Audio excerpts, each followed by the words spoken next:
To start your color scheme page, you're going to set up your words for the first two types of schemes. And for your warm colors, you're going to make sure that you're adding an S, because it's all the reds you can find, all the different kinds of yellows you can find and make, and all the different kind of oranges that you can find and make. The same with your cool colors. You're going to have all of the different blues you can find, all the different violets you can find, and all the different greens you can find. So for your warm colors, there are 5 in your set. So you want to make sure that you're using all of them, blending them, mixing them to make different colors, as well as using them straight. And then you'll do the same thing with your cool colors, and you'll remember your coloring, and that as you work, you're going to rotate a little bit with your pencil, and you're going to start, and I would lay in a little bit of a border section to stay inside the box.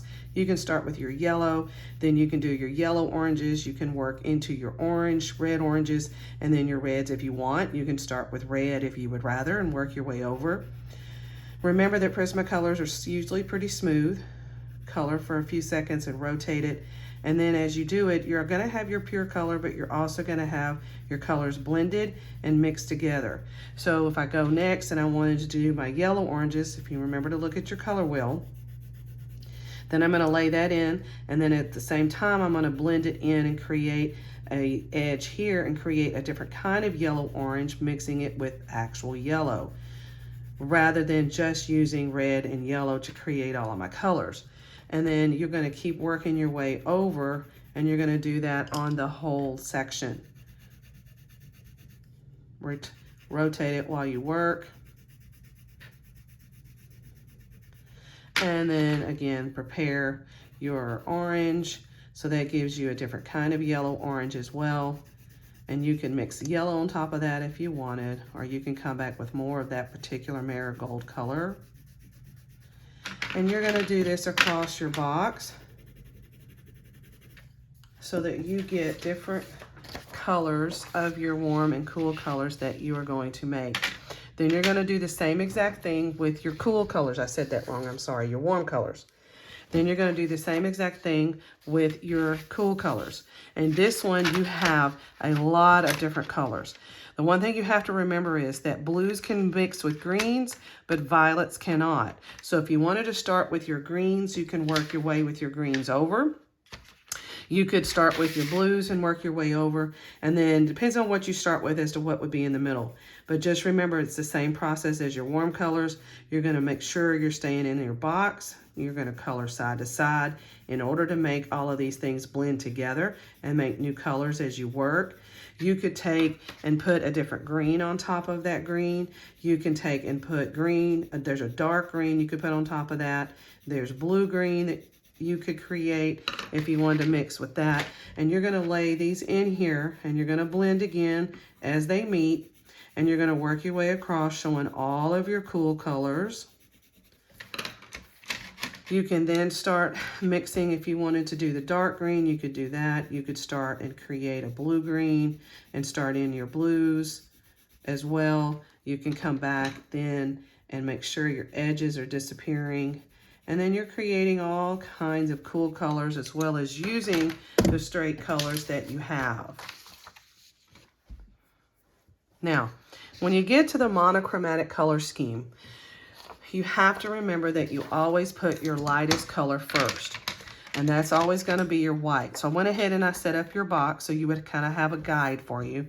So I would color in, and what I do is I usually color in over to the middle section where I'm going to have straight color. And this is like the value scale that you did in pencil, except this time you're doing it in color. And you're going to start, and you can leave white as you want. You can work with any of the colors that you have. You could do greens, you could do blue, and you're going to make sure that it's your pure color in the middle. And then you're going to get those different values as if you had boxes inside of this one, which you can certainly create on your own if that would help you. So if this is my pure color, then this is going to have some white, so it's still going to not be quite as dark as the straight color. And then this one's going to be lighter than that one. And it's going to be smooth and even. It's not going to be rough. And then on this side, you can go straight color over, and then you will mix your black in with it, gradually, again, making a value change as you go left to right. Remember to turn your pencils while you work. Don't let them get too flat. It's hard to sharpen. And then you would add your black color to that. And I usually kind of start on this side and make it dark.